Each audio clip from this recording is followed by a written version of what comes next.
When I left town for a long weekend, my property was exactly the way I like it: quiet, open, untouched.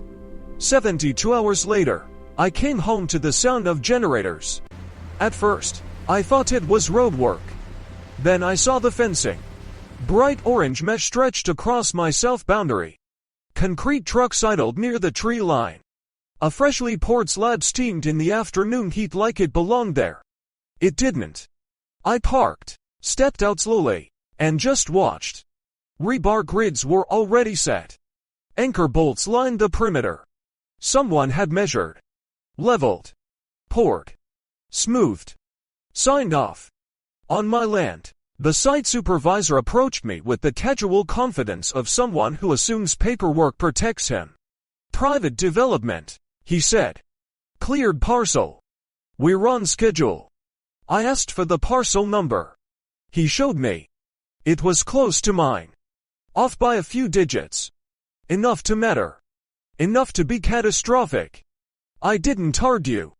I drove home, opened my safe, and pulled out the original survey map. Not a copy. The original stamped version. Then I logged into the county system and downloaded every zoning amendment filed in the last 10 years. What I found wasn't clever. It was lazy. The developer had relied on a digital overlay that shifted boundary lines slightly during a county software migration years ago. Most people wouldn't notice. I would. The next morning, I sent a certified letter to the developer. Immediate notice of encroachment. Construction must cease. They didn't cease. In fact, they accelerated. By the end of the week, framing lumber arrived. Subfloor panels were installed. Walls started rising into the sky like confidence made of plywood. Neighbors assumed I had sold the lot. I let them assume. The developer called me directly that Friday. "It's too far along to stop now," he said smoothly. "We can compensate you fairly." Compensate me. As if land was interchangeable. As if precedent didn't matter. I declined again. Not angrily. Calmly. Then I hired an attorney who specialized in property enforcement. Not litigation theatrics precision. We filed for an emergency injunction.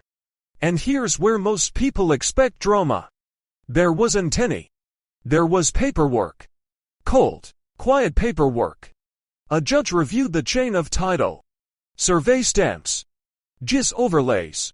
Certified delivery receipts. My original cease notice.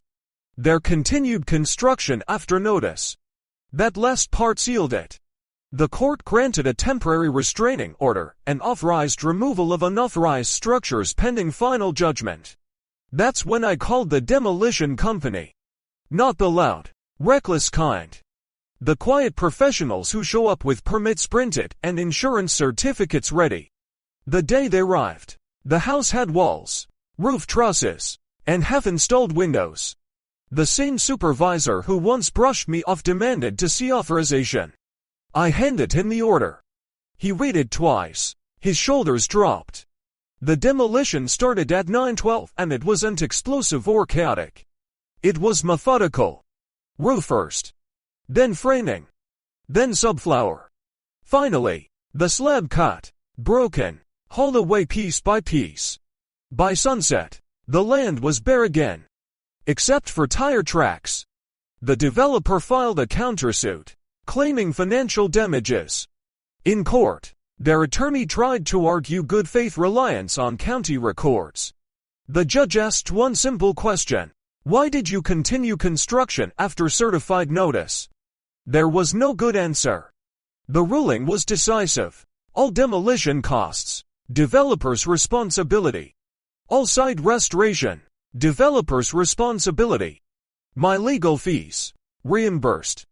But that wasn't the real consequence. The real consequence was reputation.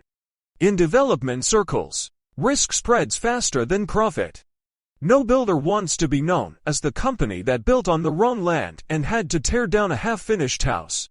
Within months, they approached me again. Different tone. Different posture. This time they requested a formal meeting. Brought revised plans. offered partnership percentages instead of shortcuts. I listened, because I'm not unreasonable.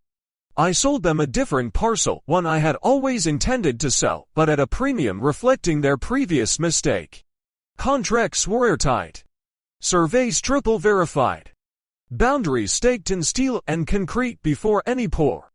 That project went smoothly. No confusion. No demolition crews. Just signatures and respect. Looking back, I could have stopped them on day one.